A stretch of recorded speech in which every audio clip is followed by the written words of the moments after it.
Okay, I feel like this video should start with a drum roll because we've been expecting this for a long time. And I'm not gonna lie, the Fed chairman, Jay Powell, put some respect on the name, has had one of the hardest jobs in the world. He is holding the mantle of being, in a lot of ways, the silent protector. He has to make the tough decisions. To be honest, he just has to make the one tough decision.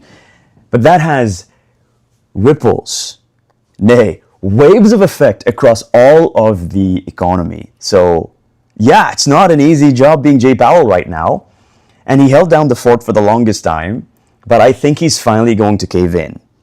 And he's going to be a bit dovish and finally lower the interest rate. This is speculation, obviously, but this is what the markets seem to think. The stock prices are rallying.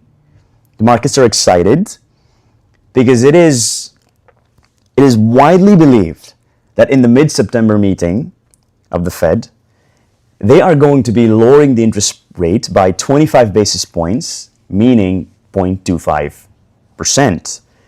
This basically means that the Fed funds rate, which is the baseline bedrock interest rate that is used for central banks to borrow from one another, is going to be lowered by 25 percentage, 0.25 percentage, 25 basis points meaning 0.25%. Anyway, we're going to get into what this means and why this is happening now, right? Well, we kind of know why this is happening now. So the interest rate is a very interesting metric because, well, not a metric, the interest rate is a very interesting lever because it is the one lever that you have to control every effect that you have in the economy. But the two key things that Jay Powell, I believe, was trying to balance all this time was inflation and joblessness, right? If the interest rate is high, inflation is curbed because the economy decides to just cool off. The economy doesn't get too hyped up. Everyone isn't overproducing. People aren't overinvesting in things, right? And people tend to be a little more cautious with their spending. So the prices of things generally tend to go down. This is great for inflation. And we have had problems with inflationary pressures. And it does not help that we have pretty much hit everything coming into the country, raw materials, that with tariffs. Tariffs are now going to be affecting most supply chains that rely on foreign imports. That is not going to help with inflation, right? So there's a lot of factors that points to the inflation problem still not being solved.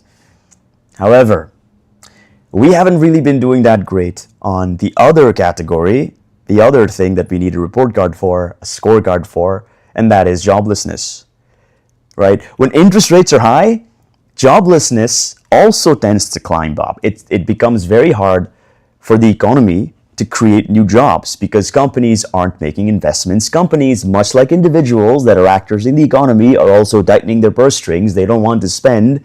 They don't want to create new jobs. And that is something that the US economy has been struggling with. The July jobs report showed that we only added 75,000 jobs, which is that these are rookie numbers. We need to be stepping up the job creation game more, right? And there was a downward revision that was made for earlier months. The jobs that we thought we created in the months before July were actually revised downward. We actually created 258,000 less jobs than we thought we did. And these are signals that Jay Powell obviously is very distressed about. He's probably thinking, hey, did I hold down the rate for too long? Maybe I should have lowered the rate earlier. And I think that's what's going to happen, right? I think the rates are going to be cut. That's my opinion. That's my speculation. Mid-September. How does that affect you? That's the question, right? How does that affect me? How does that affect businesses? Well, I think a rate cut, and 25 basis points is not trivial. A rate cut is going to open up the purse strings for businesses a little bit more. So if you're looking for jobs, right, this is good news. You might see better luck in more job availabilities coming out. So that's definitely good news.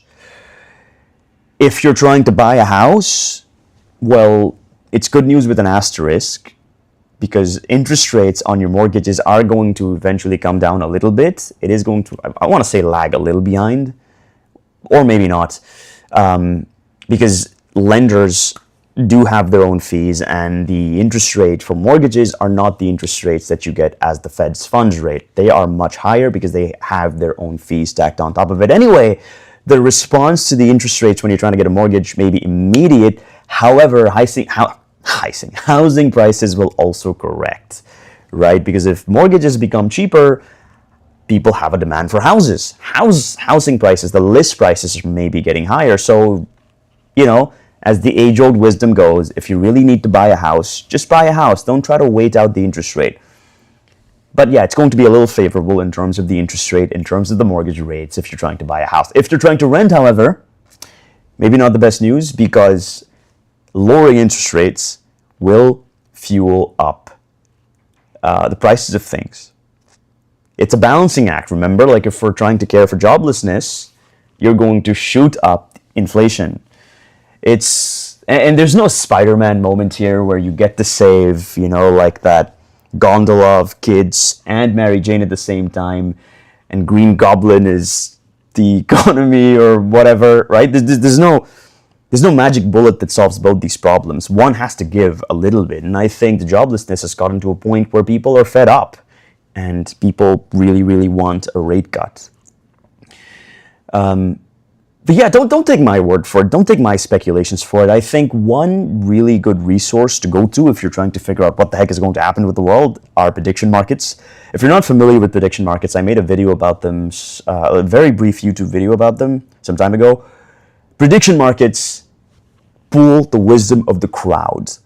Prediction markets basically let people bet on the events on future events. And because they put money on the line, they're doing deep research. They're doing a lot of research because they don't want to lose money.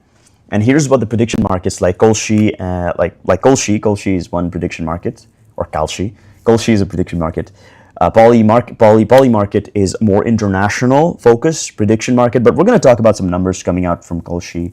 There is a 41% chance of exactly 2 rate cuts, which would mean 50 basis points by the end of this year. I think that's a very aggressive rate cutting regime, which if that does end up happening, I think we're going to be in a pretty good place with new jobs coming onto the market early next year, or even the end of next year. I mean, tech responds pretty fast, right? There is a 24% chance of just 1 cut. So it's more likely, so according to Kalshi, according to this prediction market, people who are putting money on these predictions think that it is almost twice as likely that you're going to have 2 rate cuts instead of just 1 this year. So the rate cut story is not going to end mid-September. Kalshi, the wisdom of the crowds, leads us to believe that there's going to be a 2nd rate cut. It's more likely to have a 2nd rate cut. What about the odds for a 3rd one? 18%.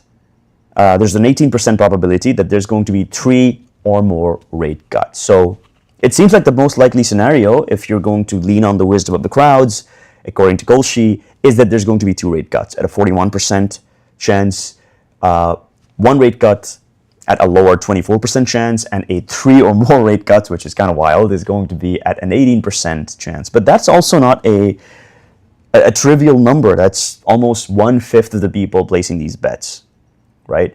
Anyway, definitely interesting times. The economy is going to be shaken up quite a bit. We'll see where it goes from there. But yeah. Dust off your resume, get it ready for jobs, and maybe open up your purse strings if you want to make some investments. I'll see you in the next video.